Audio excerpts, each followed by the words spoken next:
Welcome to Secrets for an Inspirational Life with Mimi Novic, the place where every heart tells its story.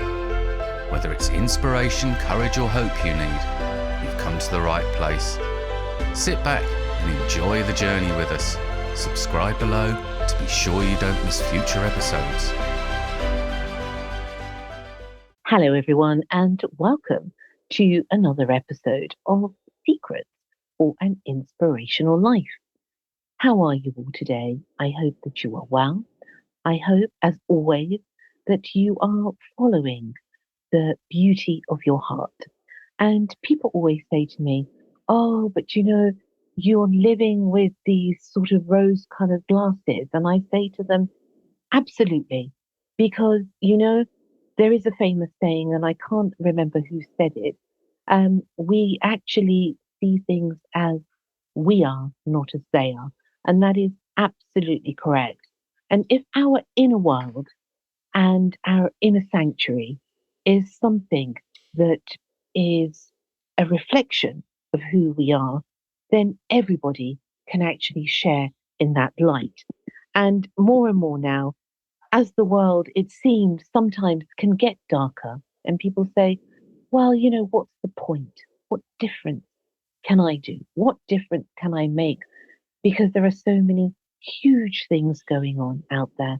But actually, we can make a difference. And the big difference is that we have hope, hope in ourselves, hope to keep living, to keep trying, and to somehow, with the help of those people that are aligned with our mission, so to speak, we can find our true purpose. Because without that, life simply, it is meaningless. And when we find our true purpose and align with that, everything falls into place. Now, I am absolutely delighted to welcome my guest today, who is Adam Slawson. Now, Adam has many hats, and he is firstly an authenticity coach, a CEO, author, facilitator, and speaker who is reshaping the conversation around vulnerability. He has guided Lululemon's team in Transformational Inner Leadership, hosts the Vulnerability in the City radio show, and has led workshops at festivals like Boomtown and Happy Place. He also writes for Change Becomes You on topics like dating and emotional well-being. Believing that our vulnerability is the catalyst to our freedom, Adam founded Plight Club Clothing. Now, this he uses to promote this very dialogue. With over 22 years of experience, he coaches people who want to get more out of life by mastering their vulnerability, quietening their inner critic, and overcoming their anxiety so that they can transform their relationship and gain magnetic confidence. Sounds fabulous. Today, he shares his story. Welcome, dear Adam. Hello, thank you for having me. Oh, it's an absolute pleasure, and thank you for coming on. How are you today? I'm good today. Yeah, I had a very, an aligned day, as I call it. Things felt in flow, which is really nice. Well, this is something that's wonderful, and I often have a saying that I use, and I've used it since I was little, Adam, and it's like, when I'm not feeling aligned, which is absolutely nothing goes right, I feel spiky. I call it spiky, and it means nothing is in flow. So I always then have to revert back to myself and say, hold on a minute, where did you lose the way here? What is it that you did, or mostly what didn't I do, that sort of pushed me off course for a bit? So that's a very interesting one. Now, you do so many things. And I want to say to the people listening out there, one thing that really struck me about what Adam does is this very, very, I suppose, enigmatic word, I have to say, which is something personal to each one of us out there as human beings, and that is vulnerability, because we all have it to some degree or other, and that actually is what makes us human. So, tell us, let's go back. Where did this journey of yours begin? It began about probably 15 years ago now. And well, this was in memory. This is where it started. I was going for some philosophy lessons then, and I went for a coffee with the tutor, and out just during conversation, they said to me, "I sense a knot in you," and I almost burst into tears with those words. And as a man conditioned through and the way society has, in a way, I don't cry very easily, and that was a real shock for me. It was like, whoa, that was really interesting. Like, yeah, it just took me by surprise. And in hindsight, that was the beginning of a journey of going, oh, okay, I'm going to investigate into I didn't know why that happened. And I was a problem solver, a logical based creature. And I was kind of like, oh, I want to know more. So it sent me on this big experimental journey of various different things with regards to investigating my emotions. And on top of that, I'd always, for my life, suffered with really big bouts of anxiety. Not necessarily day-to-day anxiety, but it was real, like it would just build up. And every 4 to 6 months, say, I would have a really big anxiety bout. And eventually I started to see the patterns in the things that were happening, and the anxiety, particularly every time I came out on the other side of anxiety, I felt like a new person in a way, like a snake that had shed its skin. Even though it was a really difficult process to go through. But I then realized that, my anxiety is essentially our bodies trying to feel something and us not being able to. And it's kind of like a factory reset to an extent. So that's the background of my work, and it's what fuels me. And it's now my life's mission to help others to go from good to great, basically. And whatever stage you're at in your journey, the edge of your comfort zone, if you want to be able to move forward in life and feel the flow of life, we have to not fear the unknown ultimately. And to quote Alan Watts, he said that there's a book called The Wisdom of Insecurity, and there is a deep wisdom in our insecurity, which I changed the word insecurity for vulnerability, and I know what he's on about. Now, let's just go back for a second. You said something really interesting. So your perception of anxiety is what? Because everybody has a different perception of what anxiety means. And for different people, it means different things. But fundamentally, I think there is a fundamental truth in it. What does anxiety mean for you? So for me, right, and I'm going to caveat this with saying that I know that some anxiety comes from chemical imbalance, right? And so I don't want to, do swathing statements, particularly that might trigger people, but what I believe anxiety to be in my experience, and is that if you imagine that our body is like a hose pipe, and the water coming through the hose pipe is the energy of our emotions, and the hose pipe going back to the tap is the history of our life, right? If you imagine that. So when difficult stuff happens in our life, our bodies and our ego does its job and protects us from, because we don't have the ability to be able to feel it at that point in time. So it protects us and puts in some sort of behavior. In Jungian philosophy, it's called a subpersonality, and it's created. It's what we start to identify as. And when we then in the future, when, hypothetically going on stage as an example, or something that, would trigger us, it's and make us feel anxious. It's the kink in our hose pipe that was created in our childhood that is being activated by something in the present, and the life is come towards us to enable us to feel whatever we didn't feel in the past, and remove that kink out of our hose pipe, and therefore allow the energy of life to flow through us more freely.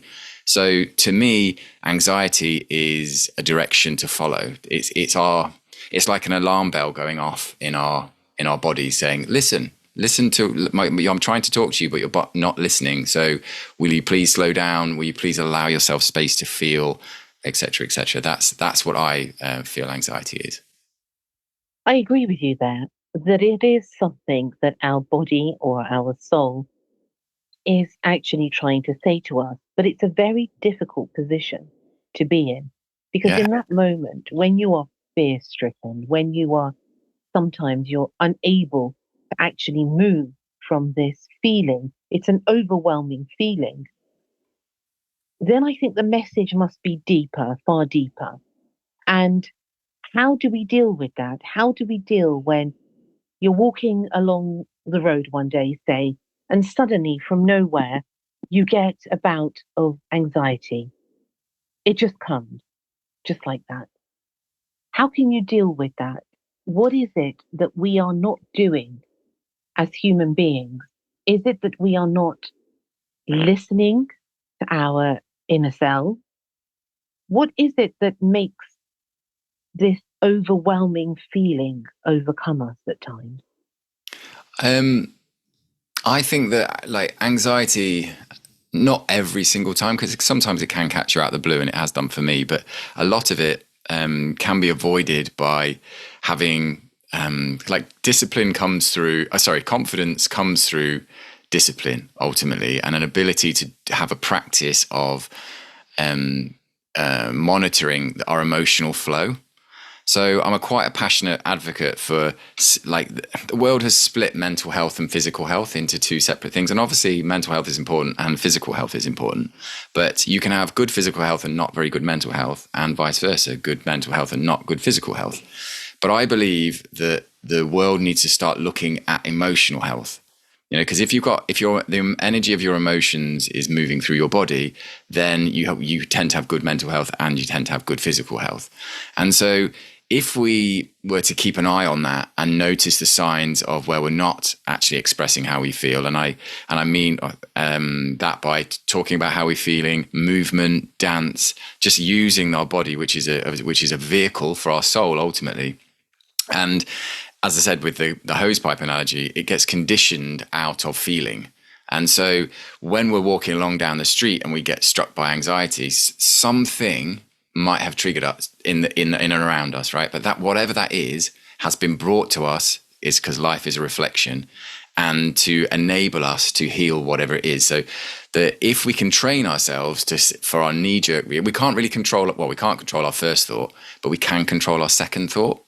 And so through practice and discipline and meditation particularly, is enable ourselves to be able to, when we do go into fight and flight, we've trained ourselves before that point to go, okay, this isn't going to hurt me, even though it feels really intense. And believe me, I've been there.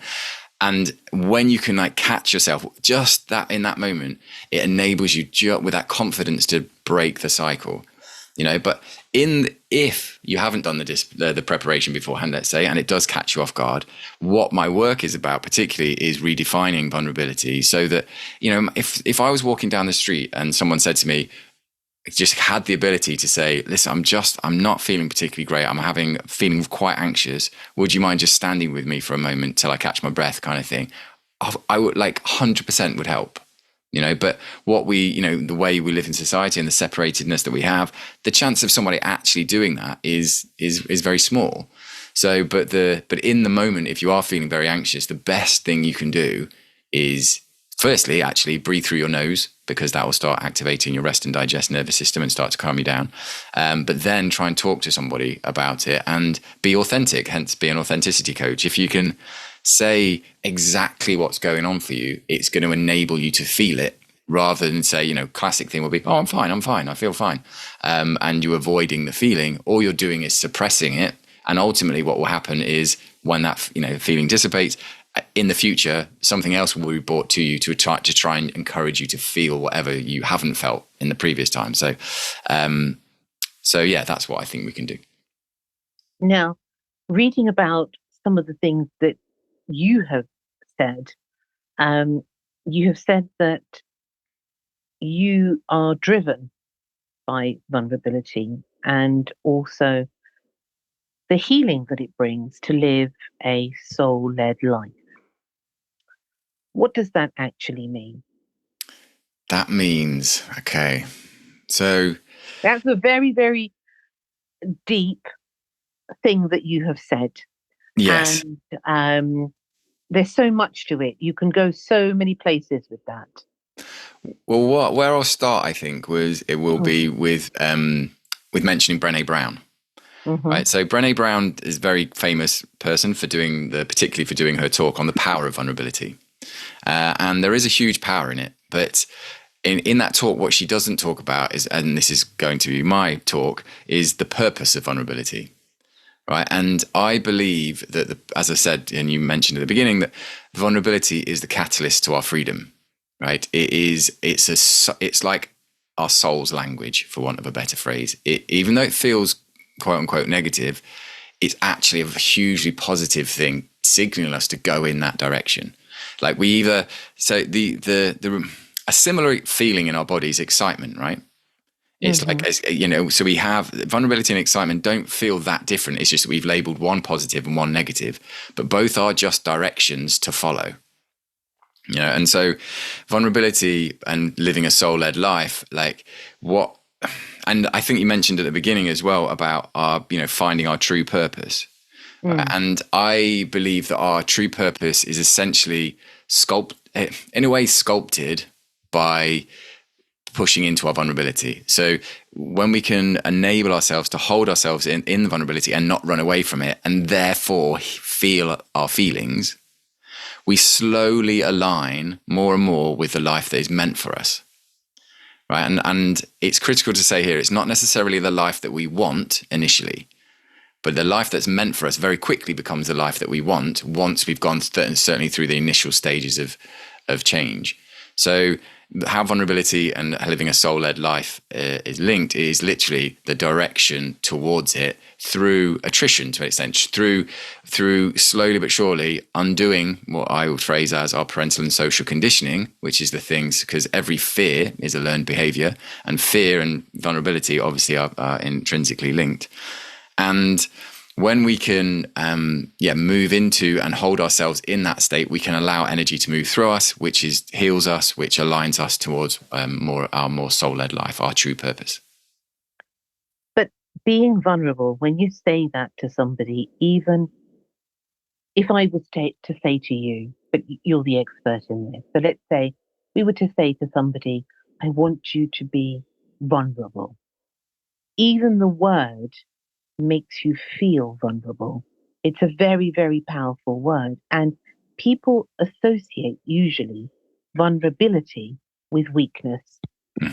Because you think, for example, that if you're vulnerable, you are open to hurt, you are open to uncertainty, it's fear. And actually, to say, what am I vulnerable about? Everything that I'm vulnerable about as a person, if I'm going to begin with myself, would be things, I suppose, that are things that make me unique. And somehow we guard that vulnerability.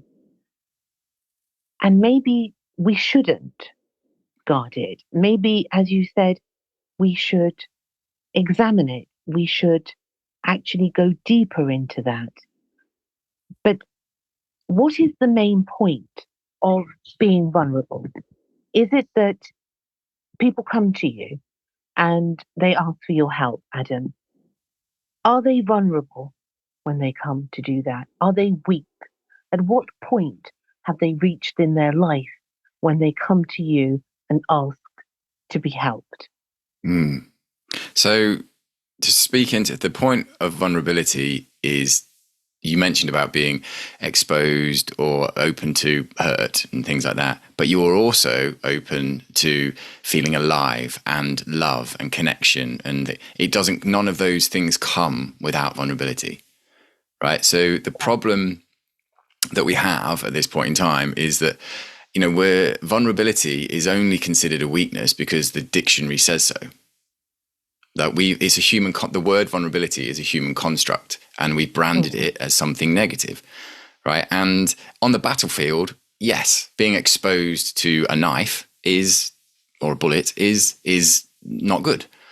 But going into a situation and having the confidence to be yourself and have your shield down and meet people in a heart-led way is the bravest thing anyone can be, because you are open, and they could at that point in time cut you down with words, but you're opening up to real, true, honest and deep connection by being vulnerable. So the people that come to me often get to a point where, and this is where the authenticity comes in, is they're in their stage in life where perhaps they've done everything that they thought would make them happy. So they might have got a nice house, they might have got a nice car, got a relationship, perhaps done these things, but yet something still feels off, and it feels like there's, it's just life is lacking a little depth, and they haven't really connected with their purpose. They're not really feeling, full stop. And they haven't really claimed, as a man claims their masculinity, their passions, their desires, all these kind of things. And they need some help with that. And I also, I also do events and various different things. And I'd always work with at least one client that is perhaps in a situation where they haven't yet got the house, got the money, so they can't afford it, and they might be really suffering from, bad anxiety, but so at both ends of the spectrum.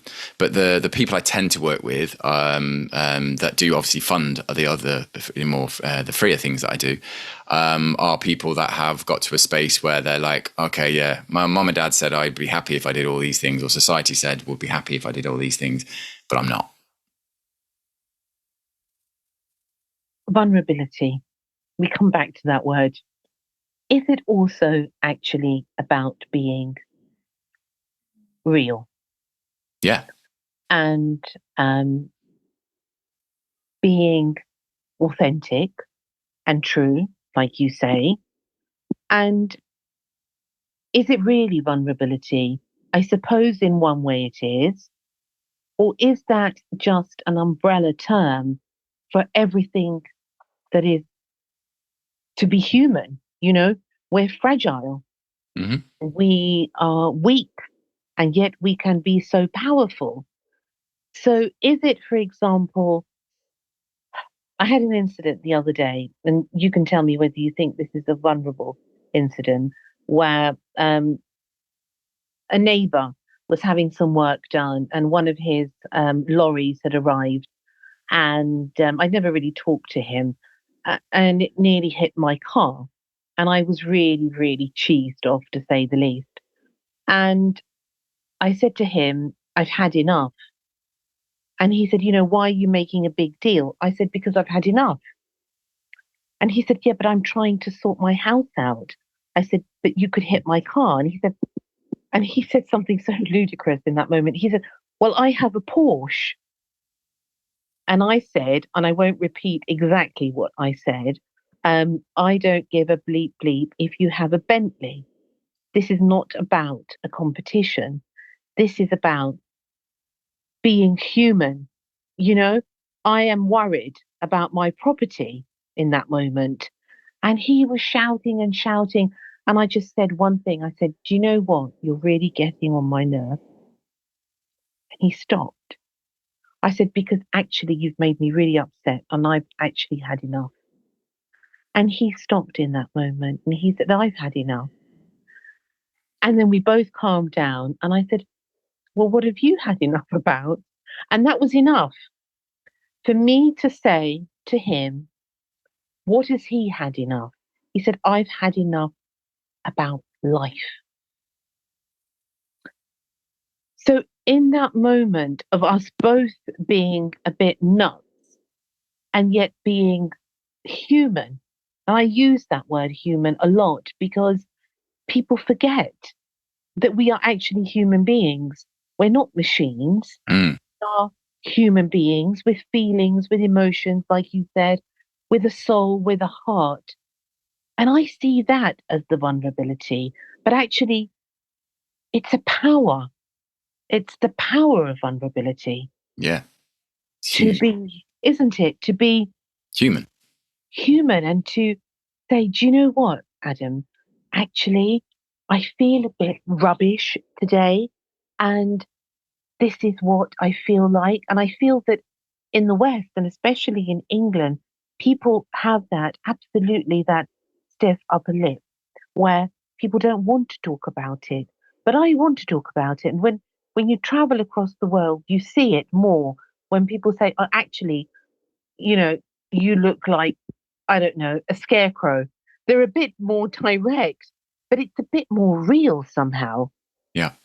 And is it also what you do is awakening a person's reality? Yes. Essentially, like clients have said, is kind of like coming out of the matrix. You can see, Yeah. and you can see life like properly for the first time. And to kind of illustrate like working with your vulnerability is a bit like going to the gym for your emotions.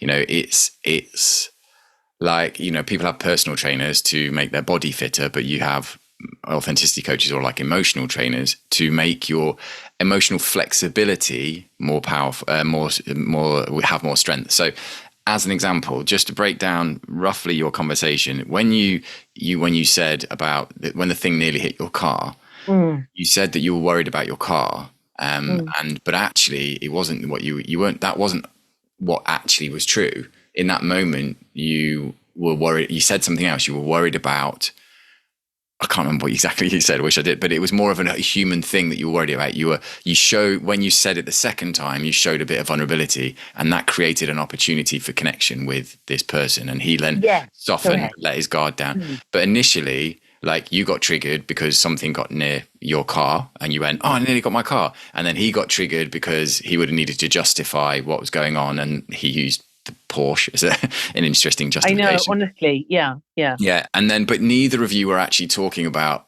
being authentic in that moment. What if, and so with vulnerability training and the work that I do, it's being able to hold yourself and go, actually, it's not the car that I'm bothered about. It is this. And I can then go, oh, I notice my emotions, energy and motion, essentially one of the kinks in our hose pipe's been activated. And I get, and there's a big in what is it, in Taoist, but it's like, and in Tai Chi, it's your chi rises, so the energy rises, and it comes all out of you, up in your head, and they start to become very logical, and it's like, oh, it's my literal as well. It's like, oh, it's my car, this thing, and it's like, actually, you bypass your heart, and you're not emotional anymore in the context of being human. Right. So the ability of going into your vulnerability and working on it and practicing it with it on the day to day, and gives you, it's like going into the gym initially and lifting a 5 kilo weight, and then you go up to a 6 kilo weight, and then 10 and up. If you walked into the gym and picked up a 50 kilo weight, you wouldn't be able to do it. Right. But in this example, when that thing hit your car or nearly hit your car, that was like asking you to pick up a 50 kilo weight. And it's like, oh, actually, no. And so you reacted. Right. And you said, oh, that's my car, rather than actually what was bothering you. But with practice, you'll be able to notice that this trigger's happened and go, oh, and then actually say how you're honestly feeling and being authentic, because you've got inner strength and flexibility to be able to do that. And then it would have slowed down the conversation the temperature of the conversation rising. And he would have been now to say, oh, actually, I hear you on your human level. I feel that you're scared and do these things. I am too. Like, I'm fed up with life, and your conversation continued after that point. Yeah. And he says hello now. Whereas before he's been around for a few years and we've not even communicated. And he was showing me the house and he was saying, hello. I said, hello. And he said, look, I finished it. No more lorries. And I said, oh, good. I said, I wish you all the best. And he said, I need it. But it was, I think, yes, now that you've sort of dissected the whole thing, yes, it was the fact that there was no sort of care, because this has been going on now for a long, long time. And what was annoying me is that everyone had to accommodate him. The skip is there, the material is there, and he doesn't care. that we have to bypass him or the lorry comes. It's sort of his right. But actually, it's not that at all. I think No. his life is pretty hard. Mm. The way that he spoke to me, and we had a moment where we both rolled our eyes as if to say, "This is just ludicrous now." And you know, when you feel that you're so upset and you're talking, but in your heart, you're saying, "This is just nonsense now. You're just getting upset for nothing. Just calm down."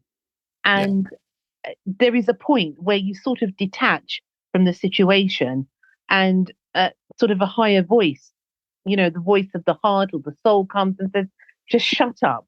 This is just totally ludicrous now." And you can hear it and you just shut up because you think it's just not worth it. And I wonder how much of that voice that we all hear within us, the soul trying to tell us something, our heart trying to guide us, how much we sort of suppress it, and therefore we have anxiety or we have issues of not following our true calling because we're so busy suppressing that, divine voice within us. Mm.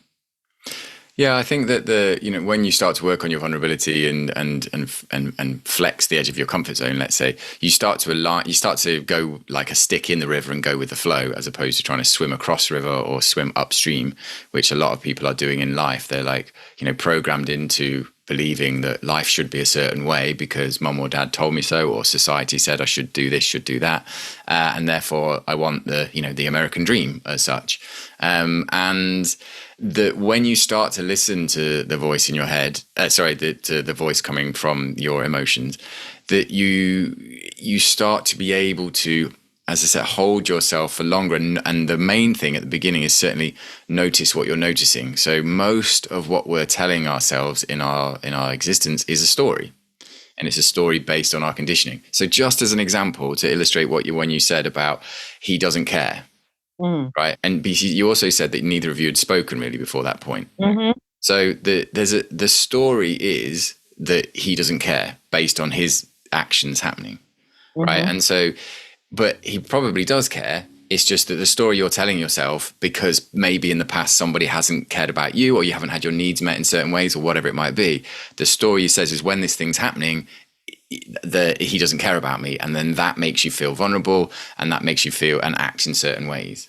And so the most important thing is for certainly for the listeners to remember is that, question what is the story I'm telling myself in any situation, and it's like, is it actually true? Because most of our programming comes before the age of 7.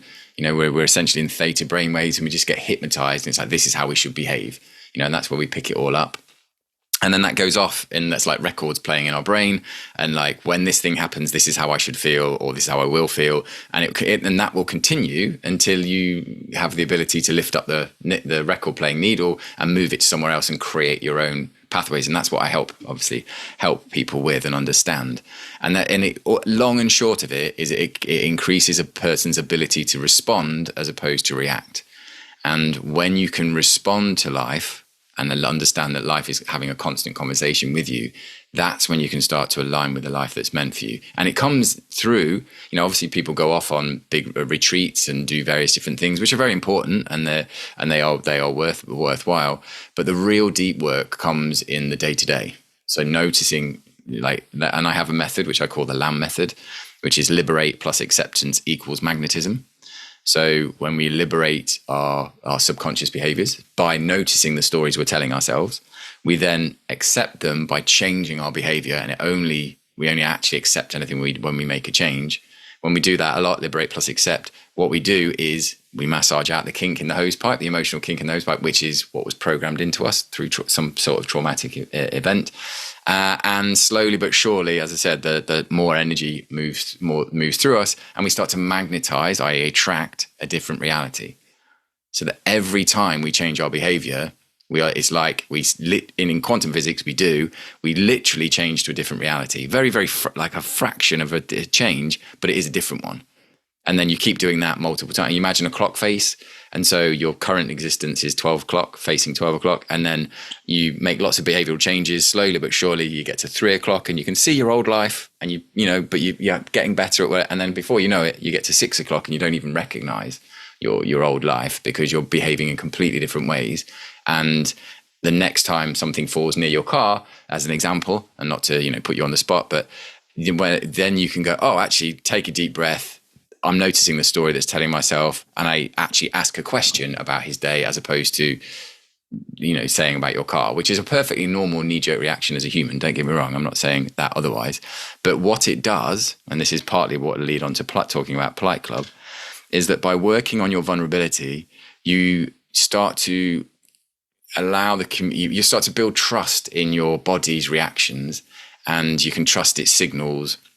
And you, essentially build in a confidence in a strength that you can then be able, which gives you the confidence to hold your own emotions, which means that you're more likely to reach out and respond as opposed to react to other people around you. So when you can do that, you can treat people with more kindness and more compassion, more understanding. And then if you then obviously extrapolate that out across the world, and one of your points you made is like, what can I do as a human, like as an individual human, is look at, become aware of what you and practice your vulnerability and notice what you're noticing and pull the thing out the back of your head like he does in Matrix and become aware of what's going on. Change your behaviors in the micro behaviors by small amounts.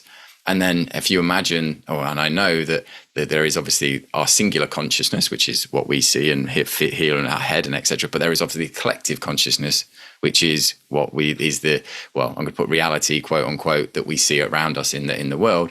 But if you think of what is happening in the world at this point in time, it is a projection of the collective consciousness, which is basically fear-based. And if we want to change the world, we have to change how we are as an individual.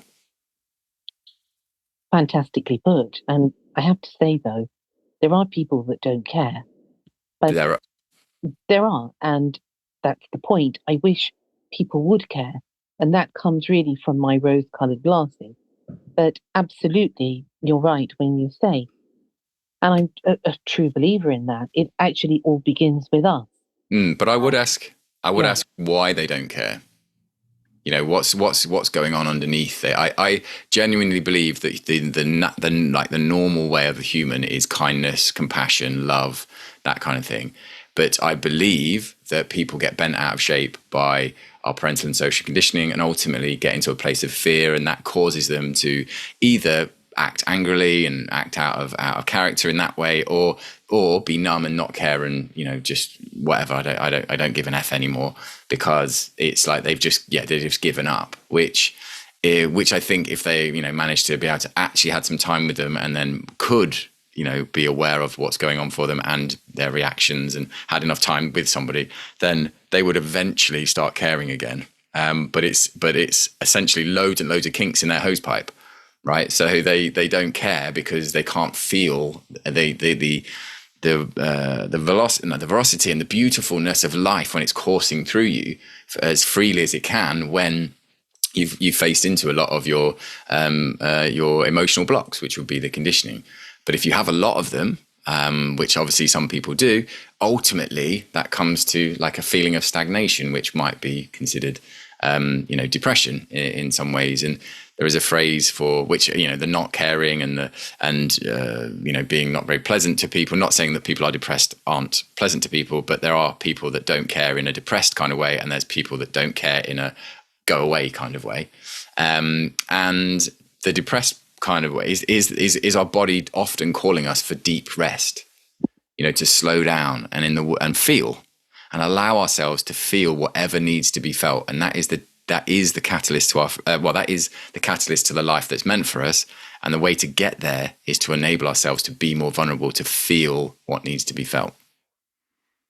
But this is the point, is that why don't people care? That's $64 million question. And I think when there is really a lack of love, I'm a great believer that love heals everything.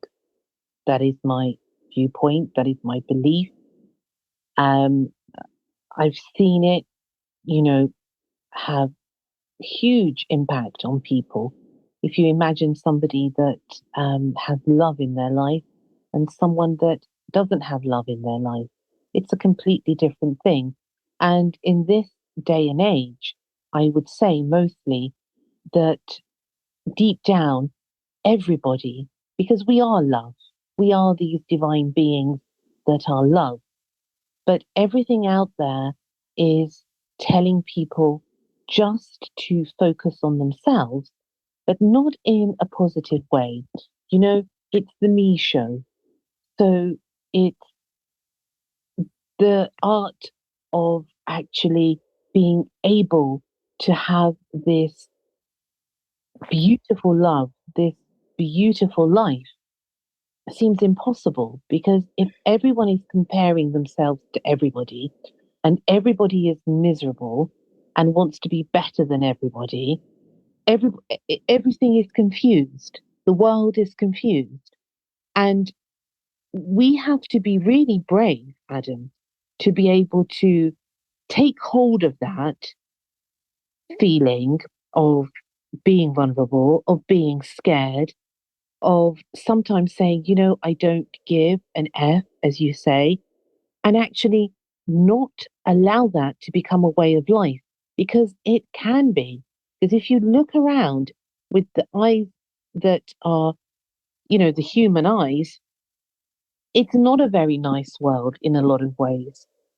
But to be able to be brave enough to look with the eyes of the heart, it's a very big feat. It is. It is. And the way I wasn't necessarily in a position where I, had given up and then the context of not given an F, as I phrased. But polite way. But what I did do was, the way I started my journey of going into vulnerability was, I used to work as a managing consultant, and we had a lift in our building. And one day I was just in the lift with one other person, and I could feel like there was loads of thoughts going up in my head. It's like, when it's silent in a lift and people, it's like, should speak. What do they want to speak to me? Should I interrupt them? And am I, et cetera, et cetera. The voice was going off in my brain. And I had made this pact to myself that I would make and do something, whatever it might be. And so in that space, I just went, like your shoes. And I genuinely like their shoes, or a jacket. Actually, it was jacket. I like their jacket. And then the doors, I got to my floor, and just as I was leaving the lift, they said, thank you. And as I left the lift, I noticed this slight feeling of elation, like, and it was like proud of myself for pushing through. And I noticed the energy in my body start to move. And I was like, hang on a minute. That's interesting, because when I went to my desk, I sat down and I was feeling amazing. Like, just from that one tiny little thing of overcoming my fear of rejection in this instance and saying something, and they said, thank you. Right. And then what happened was, this person, I saw them in the pub later on, and not like another week, but then we said hello and we actually had a conversation, and it was because I broke the ice in that way.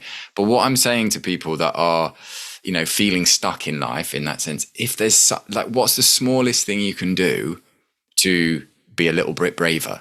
And a lift is a perfect opportunity, because, you might be on there I was only on there for 3 floors, but you've got an opportunity, and you may never ever see that person again. So if there is something that you're like, I like or start up a conversation, or just say hello, say, how you doing? How was your day?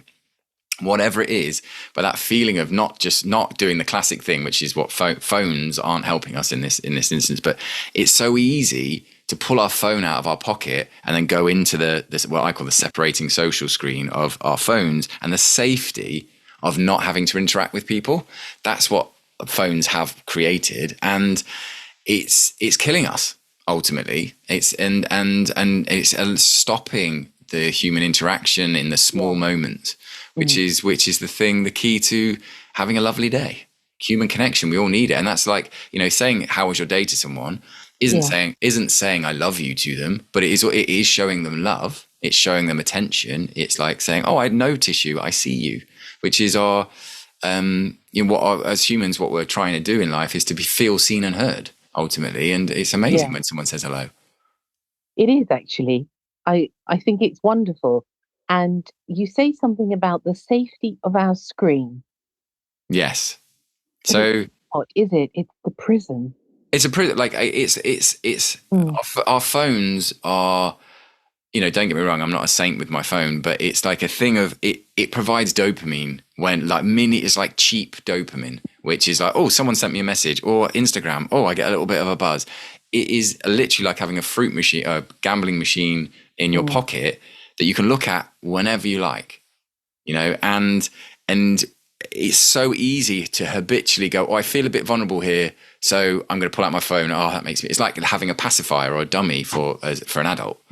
And so why does it do that? Why does it do that? Because that never makes sense to me. How did we end up how we are in this state that a screen is like a dummy, is like a comfort? What the hell is that all about? Well, in order for change to happen, can either a bus needs to crash, let's say. And I think society, sadly, is in the direction of the bus will crash, and then people will wake up and go, "Oh shit!" And we're trying desperately to avoid the bus crashing, but we may well have surpassed that point.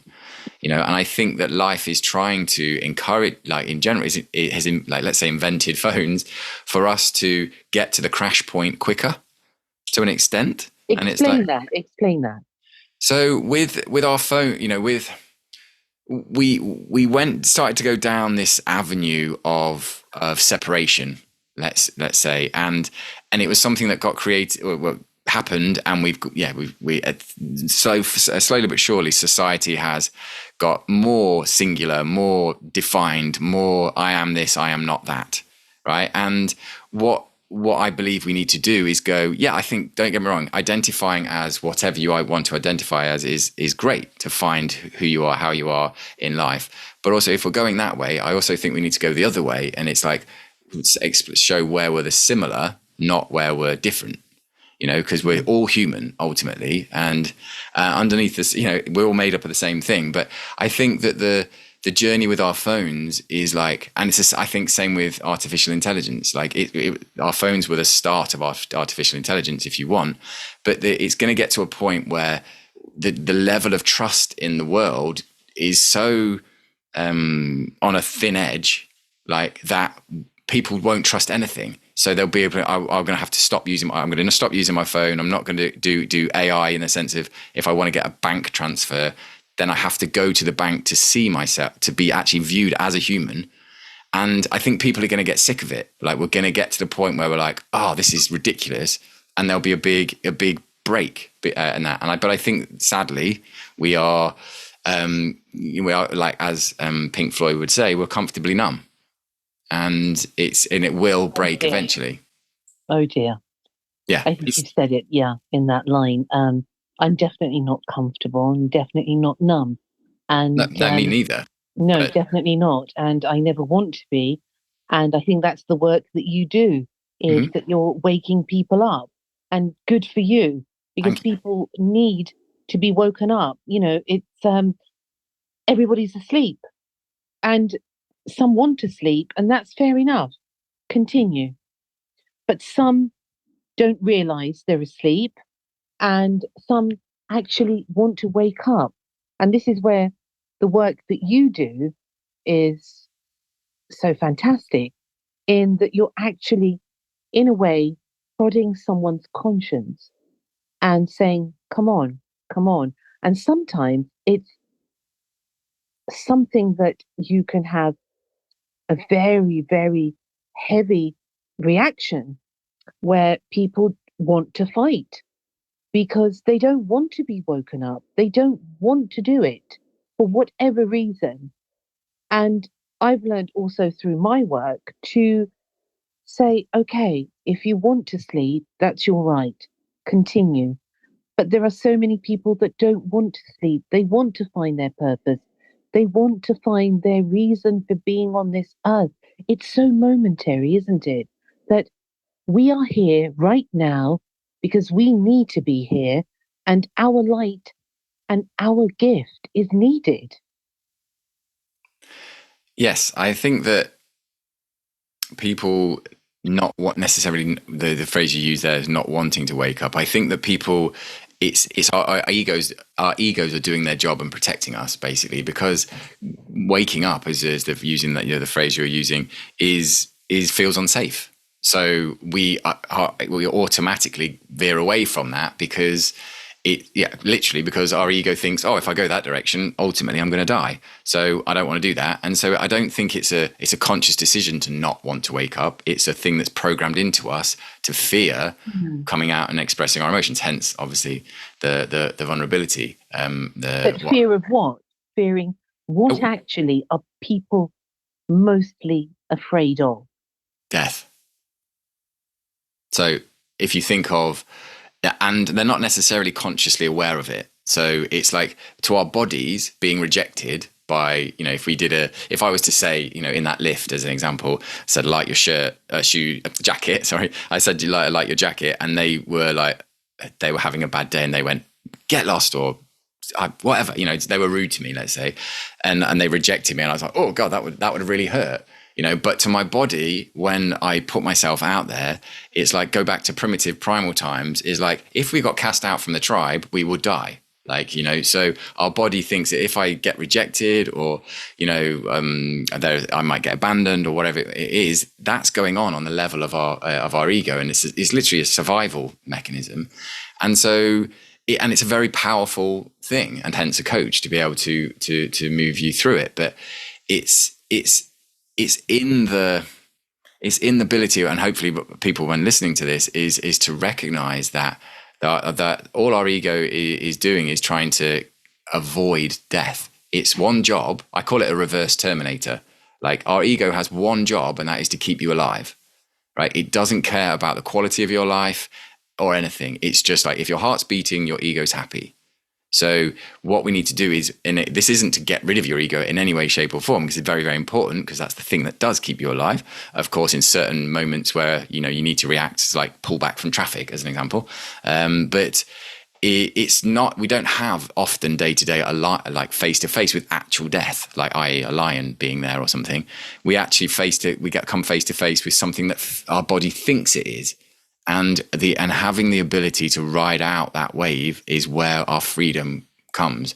And then we do, and then some people, as you said, are like at the stage where they really don't care, and they've got, I say, lots of kinks in the hose pipe. And there are other people that are slightly further along on their journey, which have started the work and do those things. They do want to better themselves, and they do want to come into their purpose. But I think it's really important to say as well that a person's purpose, or I might phrase it as their soul's code, is not necessarily to be a rock star or a footballer or whatever that, the society says that's the best thing to be, right? Some people, I believe, their purpose and their soul is to be a loving father or a loving mother, and that's it. That would complete their life, and they have a job to fund that. And some people do want to be a rock star, and they're meant to be a rock star. But if you put the rock star's person in a person's situation where they have just a family, then they wouldn't be happy. But if you put the person who actually is supposed to want to just have a family and be, as I said, a loving father, in the rock star situation, they're not going to be happy either. So it's the ability here if you're a rock star and you have been conditioned into that way of being, you've made these choices, wherever it might be, and then it takes an incredible amount of bravery and vulnerability to go, actually, this isn't for me anymore. I want to do this and go in a different direction because I feel that's the way to go. And the same is true for a person in the other situation, which might be a convoluted way of answering your question, but anyway, I understand. And I want to go back to people's fear of dying. But I think the reason that is because we don't know who we are. Because if we knew who we were, these incredible beings, we wouldn't be so easily influenced by outside fear, by also the trivia of nonsense that is out there. Because if we actually were to examine who we actually were, these powerful beings, yes, fragile, because, who are we in between two breaths? That's what we have to think. Then surely, by getting to know ourselves, by the work that you do, for example, embracing this frailty of life, this vulnerability of life, we are actually more powerful.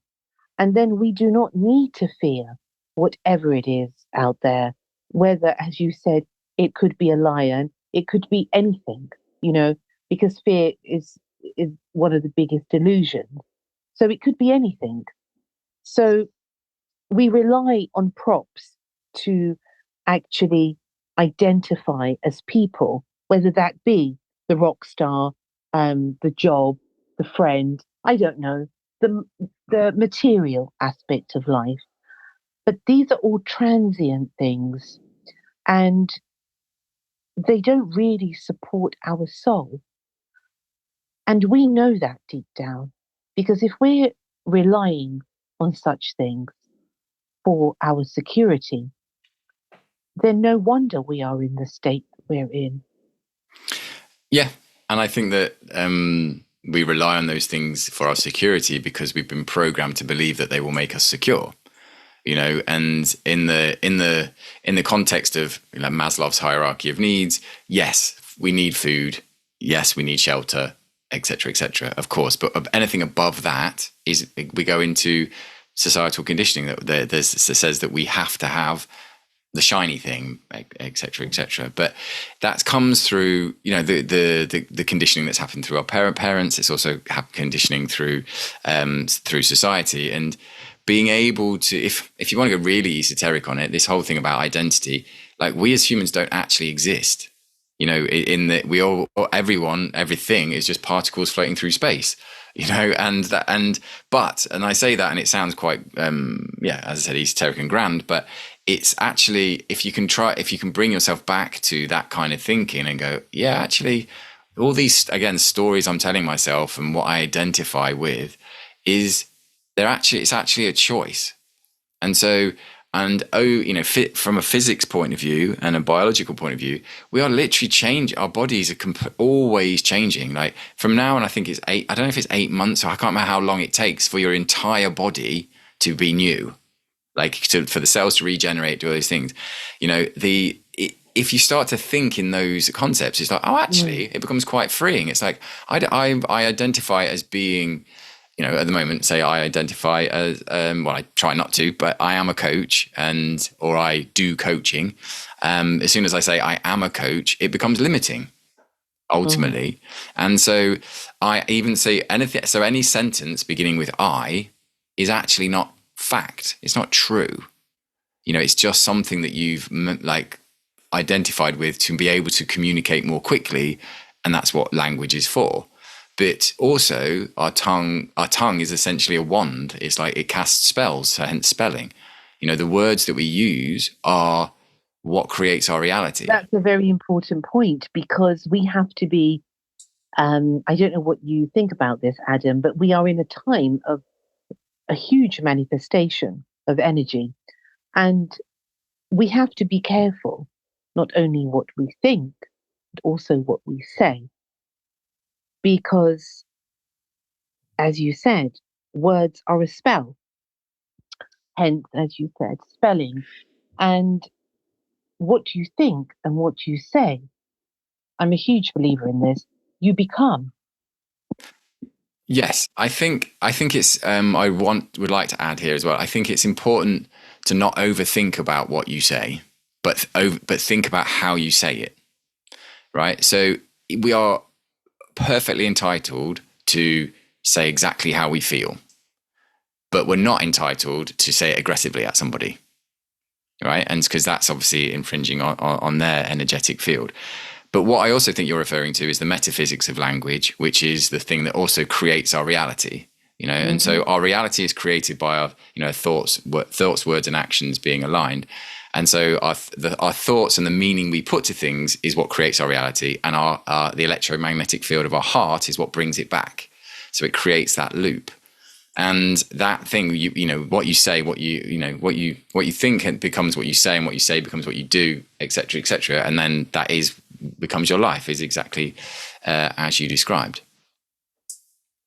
Because if we are connected with each other, which we are, as you said earlier on, we are a collective consciousness. There isn't something that you do that doesn't affect everybody on this planet. There isn't something that I do that doesn't affect everybody on this planet. And people would like to say possibly that's just absolutely ludicrous. But it's true, because we are connected. We're connected through our hearts. We can think of somebody and they can call us. We can reach to each other's hearts. Our love can change everything for those that are in our lives, for those that are not in our lives. We have a huge power, and yet we are afraid. Yeah, and that's the Marianne Williamson quote, which I'm not going to say correctly, but it's not the fear that we're scared of, but it's actually our greatness that gives us the amount of fear. That's not her quote exactly, but it's something like that. And I think it's something. To become great is as my definition of it, is to come into a light. And I'm a practicing Taoist. I try not to have I try to avoid definitions, but for want of a better phrase, that's what I am. But it's to come into alignment and accordance and live in accordance with the Tao, like how life is flowing, and try to get out of my own way and allow stuff to come through me, not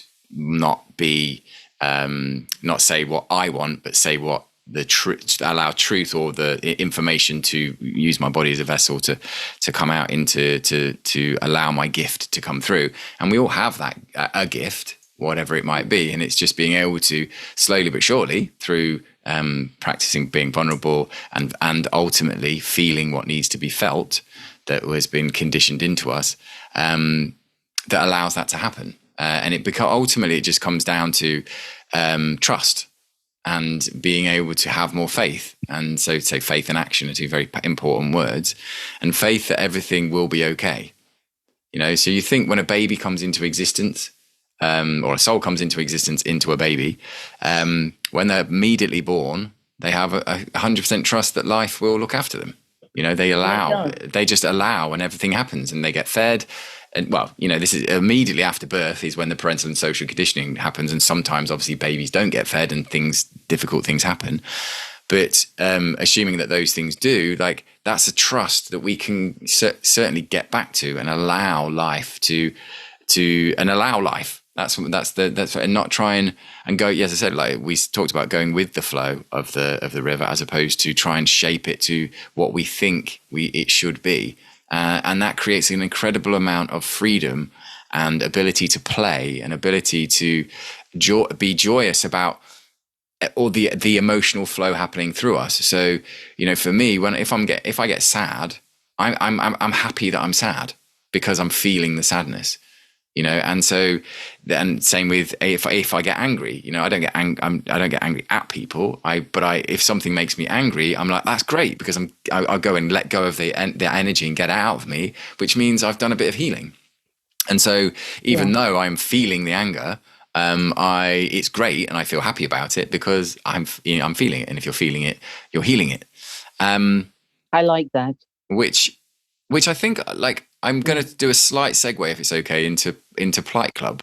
Is that all right? Of course, yes. Go ahead. I wanted to ask you about that. Yeah, and the reason I did that is because the talk about when we feel it, we heal it is like Plight Club is a movement. It's a vulnerability movement, which is it's united by vulnerability and fueled by freedom, right? And so when people.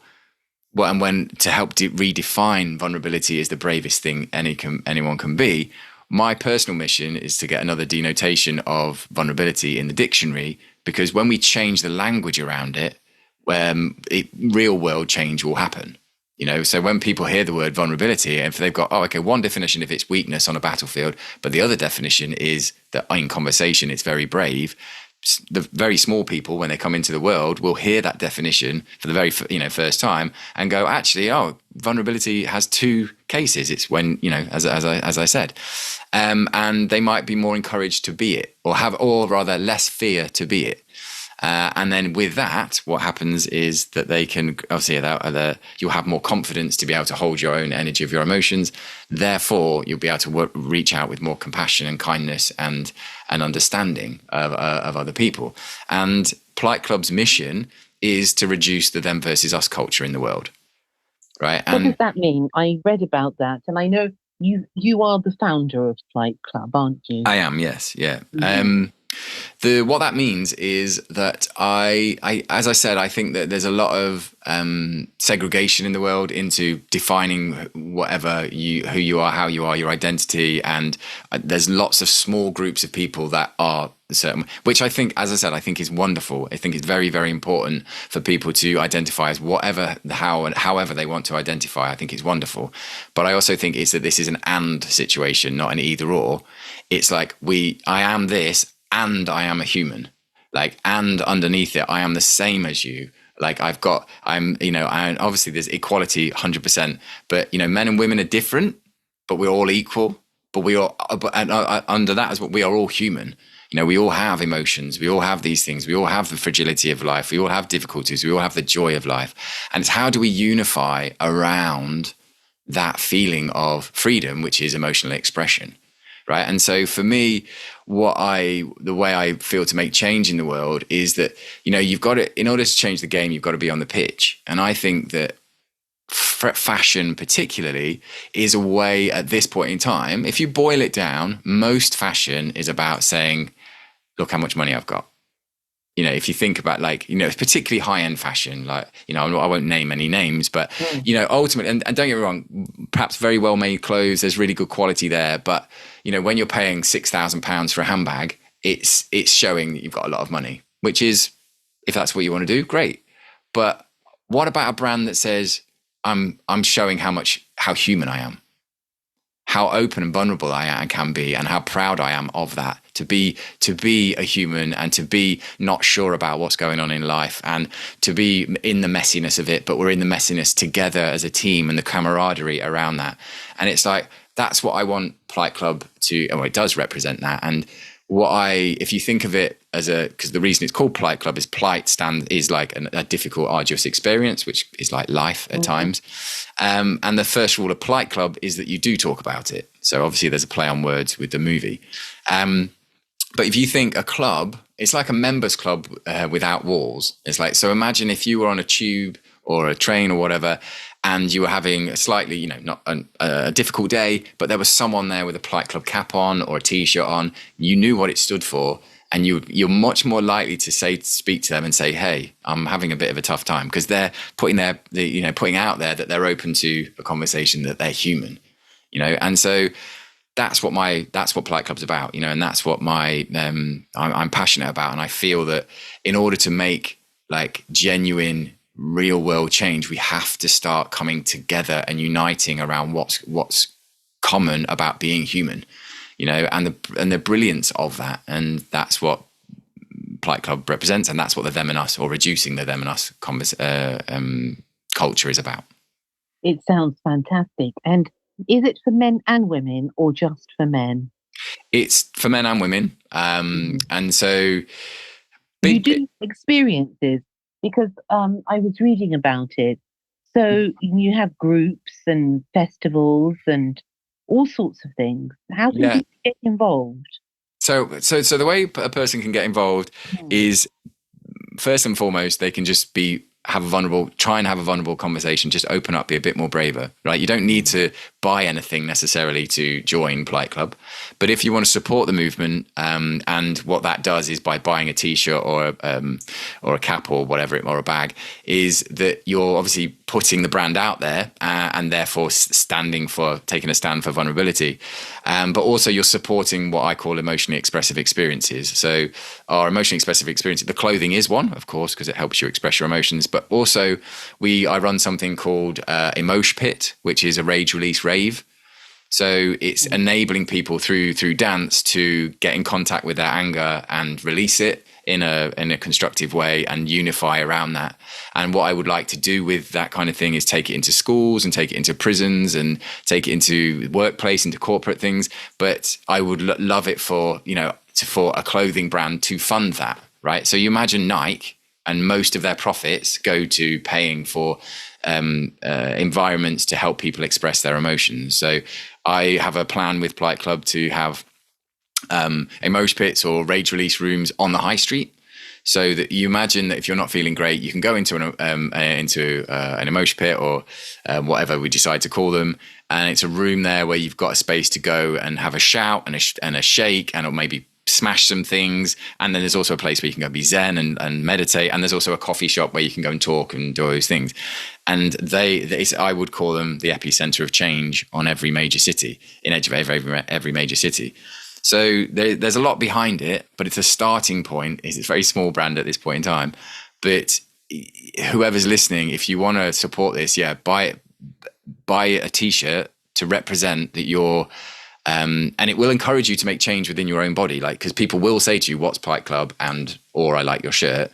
And as soon as they do that, you've broken the ice into a deeper conversation. And that is transformational. And then your confidence will slowly grow, and you're also helping other people to enable them to express their emotions. And what's the website for that, Adam? It's Plight. Just if you just search plightclub.co.uk, but Plight Club, which is PLIGHTCLUB. And do you have any videos on YouTube or?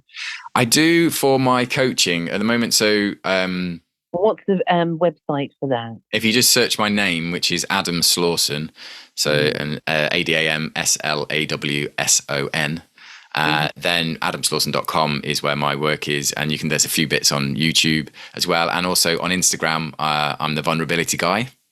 And there is also Plight Club HQ on Instagram. But you quite rightly pointed out at the beginning that I'm doing quite a lot of things. But at this point in time, I'm one person, and I'm never going to be two people. Sorry, but the team for around Plight Club is one person, and it's a lot of work. So I'm trying to. You do it on your own, do you, or do you have other people? I have another. So for the events that I run, I have a DJ that I work with. Shout out to Bill. And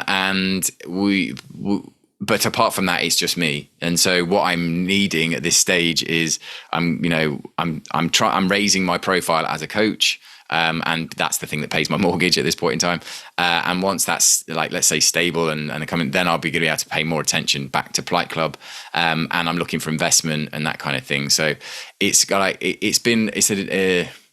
before I was a coach, I was a manager consultant, and I used to create products for go into big businesses and help them start small businesses. So I've proven that there's a desire for Plight Club, and it's there. And now the next stage is needing some investment to get it out there to the masses, let's say, and that will come in due course. But it's one of those things that it's running, and it's my purpose. It's where I can feel it flowing through me.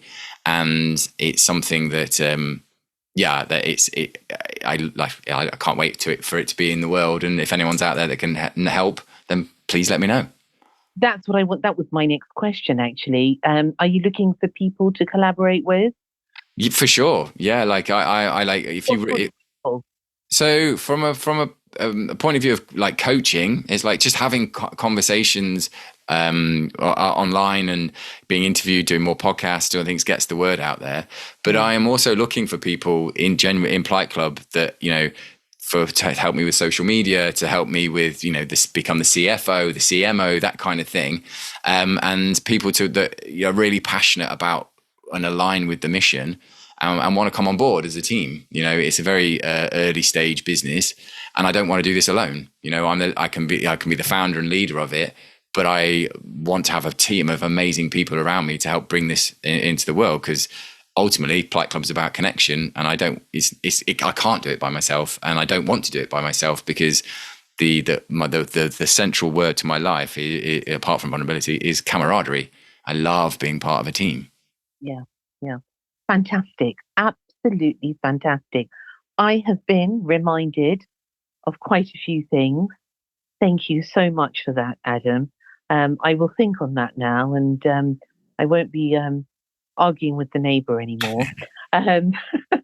That's for sure. I'm going to think about that. Really, I am. That's a very, very interesting viewpoint that you offered there.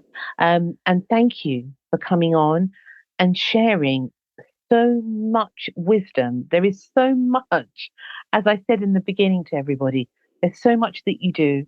There's so much that you're going to do. And I absolutely love your mission. It is fantastic. You are reminding people to be human again and to find their true calling. And I wish you all the very best.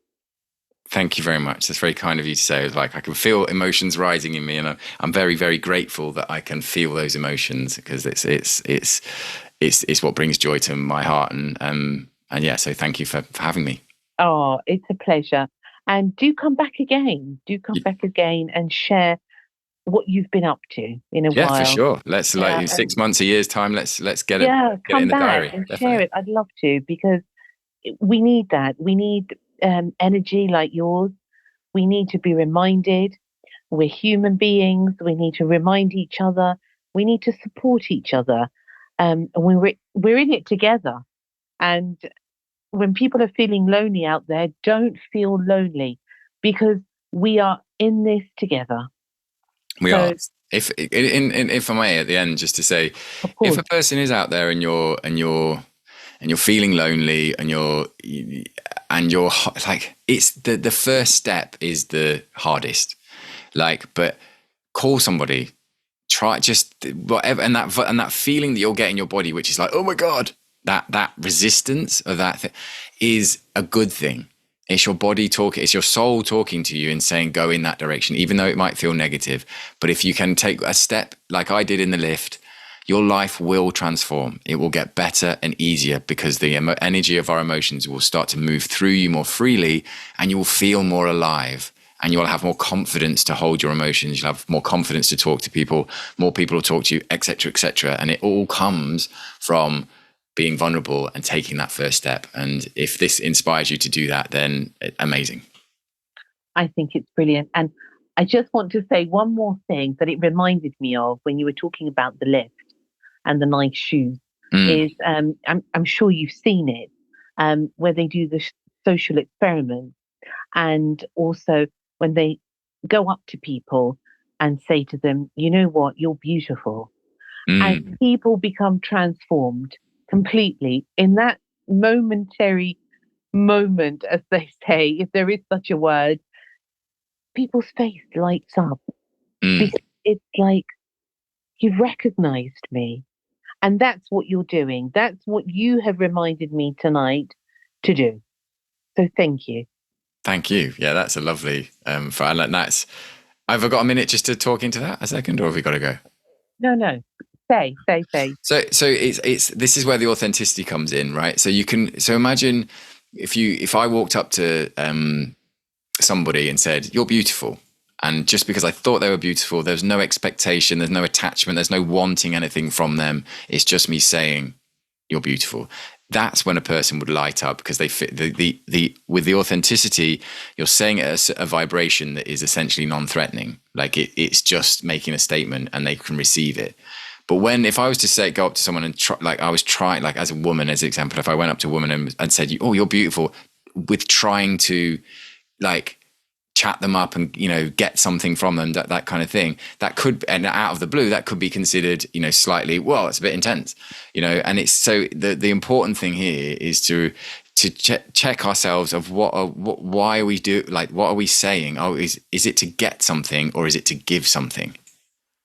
And so, because if we're in the energy of giving, we feel that we have enough, and therefore, if we're in the thing of trying to get something, what we're actually doing is we're saying to the universe that we're in lack, right? And so all this work here is about trying to transition into the state of to be of service, to be able to give to the world, and giving a compliment that is a genuine, honest, authentic thing, and saying how you feel.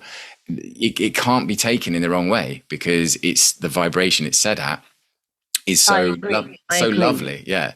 And that person is like essentially the life, which is a mirror, has reflected back to them in that moment that they are beautiful. And it might be the thing that absolutely just completely changes the trajectory of their life. And so, yeah, if you can, and that's genuinely how you're feeling, then have the bravery to be you and say it. It is absolutely wonderful and refreshing to hear that, because it is, I always think of it when you see an animal, and I have a thing about cats. I love cats. And you have to think about it when you see a pet, or, like an animal that you love, or a bird or something, because you feel free to say it to that creature. And in a way, it's like that. And sometimes I said to a friend of mine, I love everybody on the motorway, because in that moment, I did love everybody on the motorway. And she said, oh, you love everybody. But it was one of those moments. And sometimes, no, I don't love everybody. But in that moment, I did. And it's those feelings of what you spoke about earlier, Adam, of the flow of life, allowing that flow of life to say to somebody, do you know what?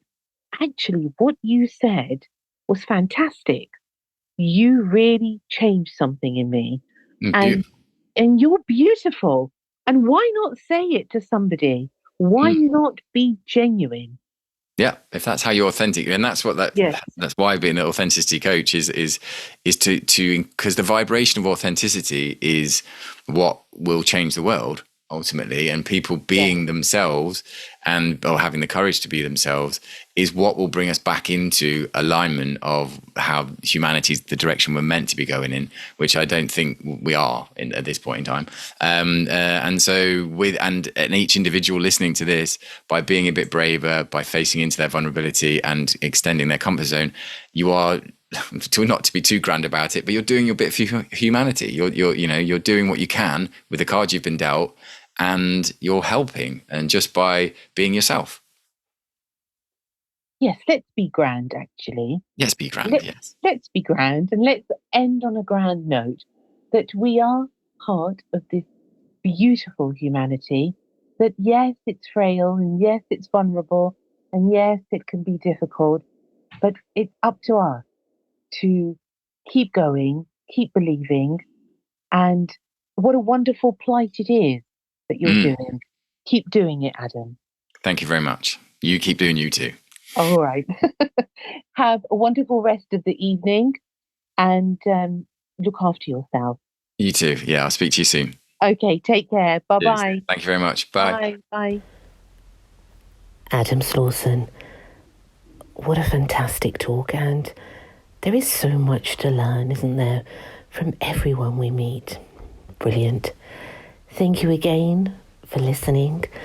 Thank you for joining me, and thank you for all the wonderful messages that you send. I am so absolutely honoured that you can spend the time to listen and to share these beautiful moments together. Until next time, look after yourselves and lots of love.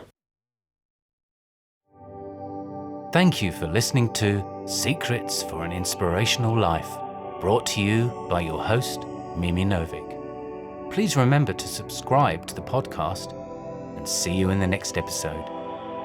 For more information about Mimi Novic and her books, music, and inspirational work, take a look at her website, www.miminovic.co.uk.